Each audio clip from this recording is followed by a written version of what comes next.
Hi there, welcome to my studio. My name is Matthew Palmer and welcome to this 10-minute watercolour masterclass. Let's get started. So we're all ready to go here. We've got a sheet of watercolour paper. This is around about a quarter imperial in size, which is about 11 by 15 inch. Now watercolour paper has got a special textured surface to allow the paint to flow nicely, so it's important that you do use a watercolour paper.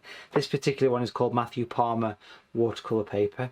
We have a Matthew Palmer Easy Clean watercolour palette. We've got the colours squirted in, but it might seem as though there's a lot of colours, but you know, we're only going to use three, and those three are a bright yellow. Here we've got natural yellow light, we've got natural red, which is like a crimson kind of red, and we've got a beautiful natural blue. So three primary colours, three brushes too. What we have here is a large brush. This one's a size 12 round. We've got a size 6 round and a size 2. Three round watercolour brushes.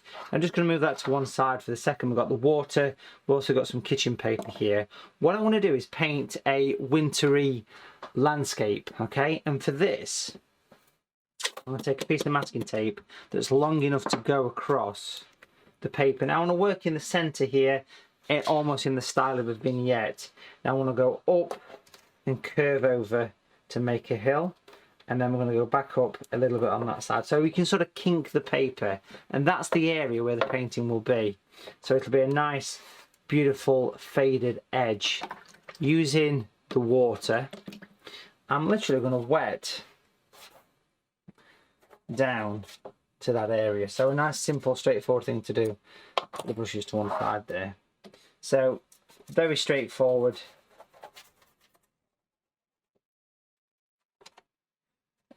Wet the paper, and let's paint in the sky. So primary colours, very straightforward thing to do. Let's use some of the red.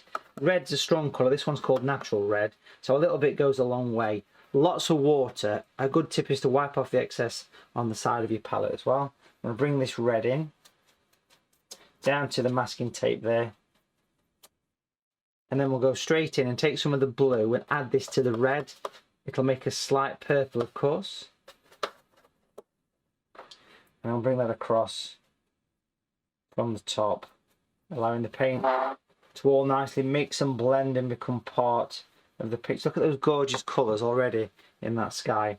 Let's make that a little bit darker. Let's actually add a little bit of yellow to this.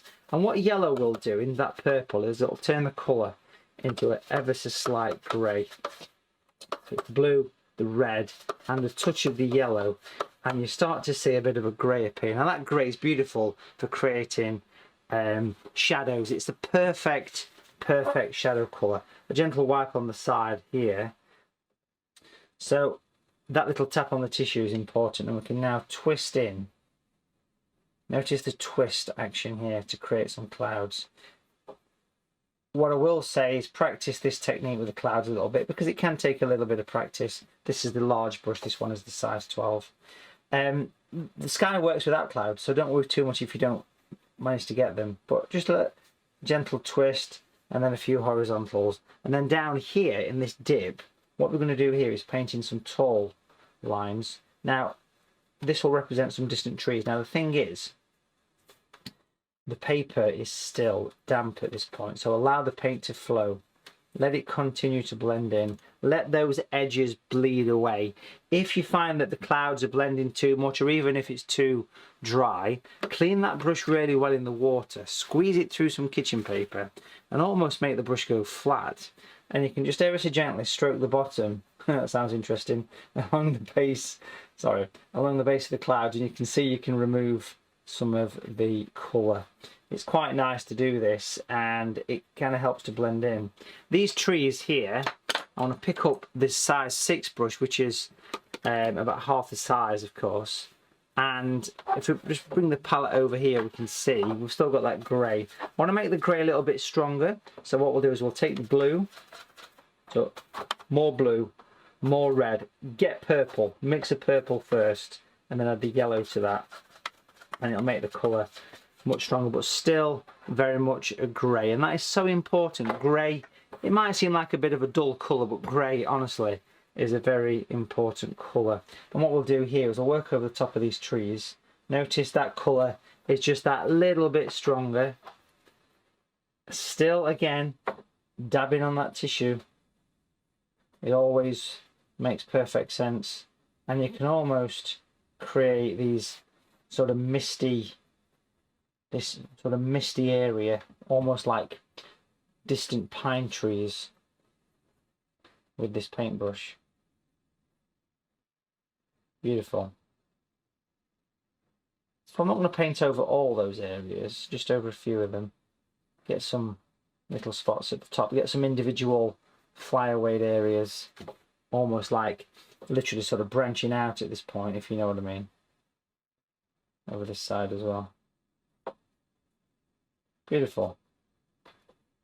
Make sure it's nice and strong at the base. Always makes the pictures work well.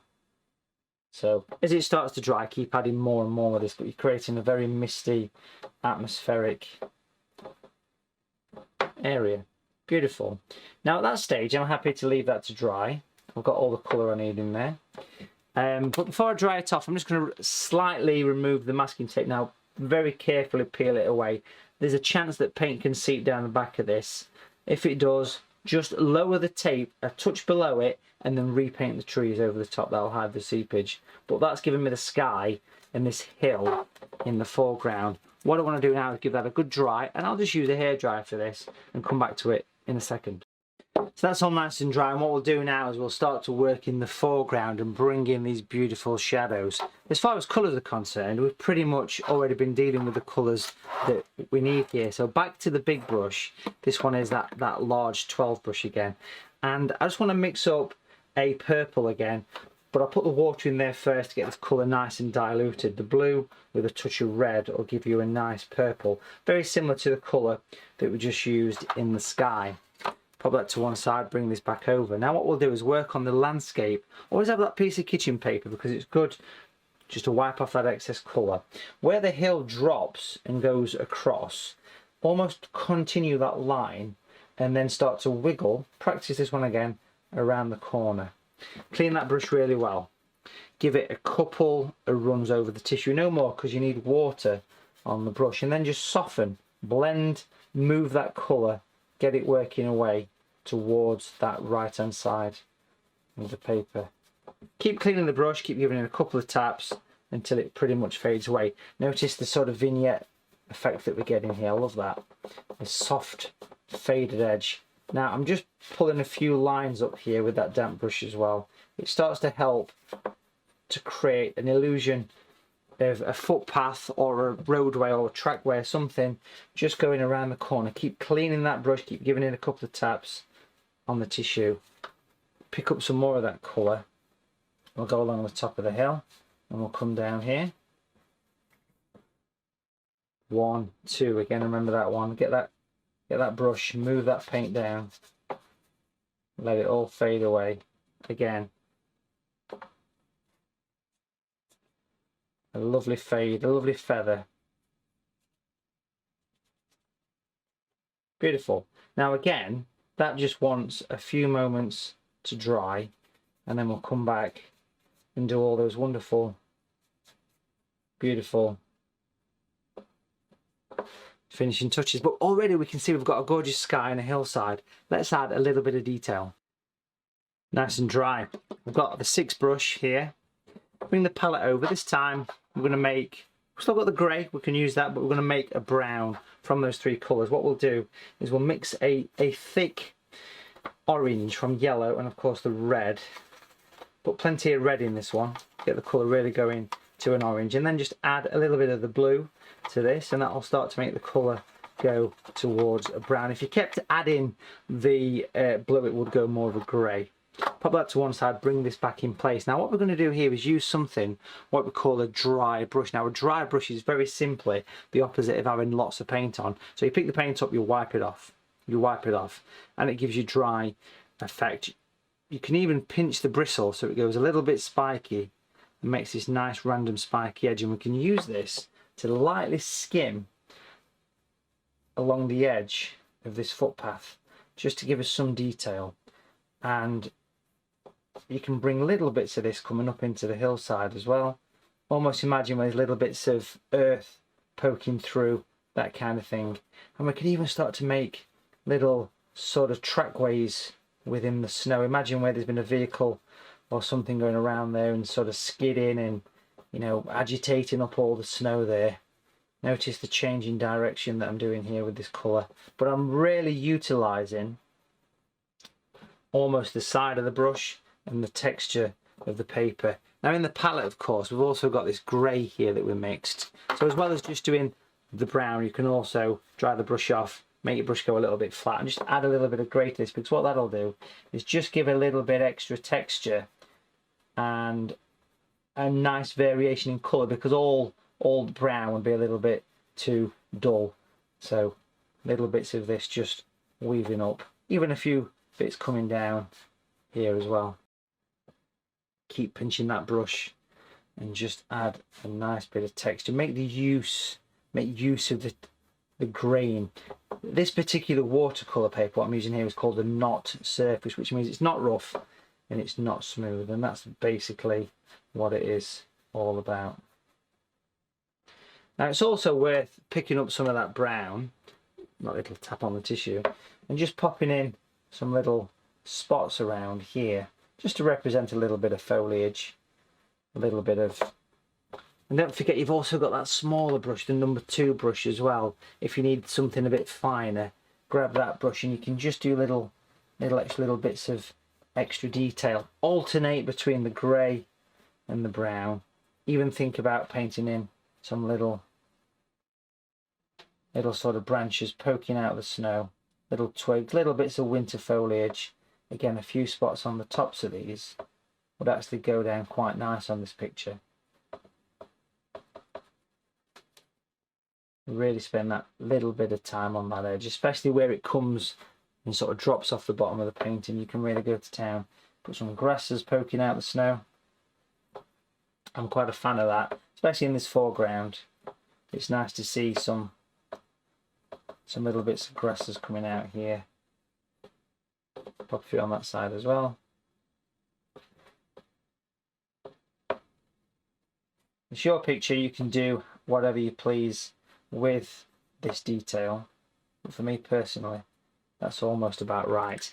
And if I just quickly grab some of the purple, the violet that we mixed here on that small brush, I'm just going to pop in some shadows from these grasses and these twigs, and that just helps it all to stand up. And it also indicates where the light is shining from, which is always an important thing, of course. And just makes them look as though the light's streaming in here.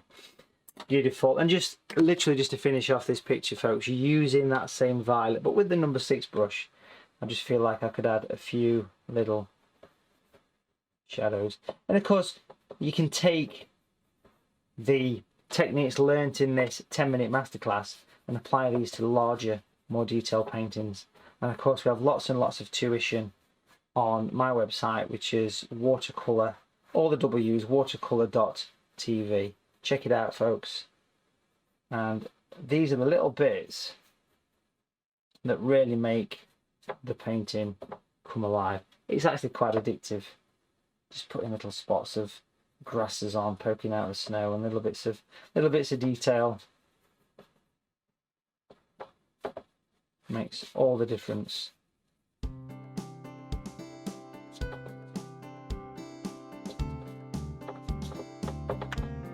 And that makes a wonderful finished watercolour painting. So thank you for joining me for this 10-minute watercolour masterclass. My name is Matthew Palmer, and I'll see you very soon for more watercolour painting.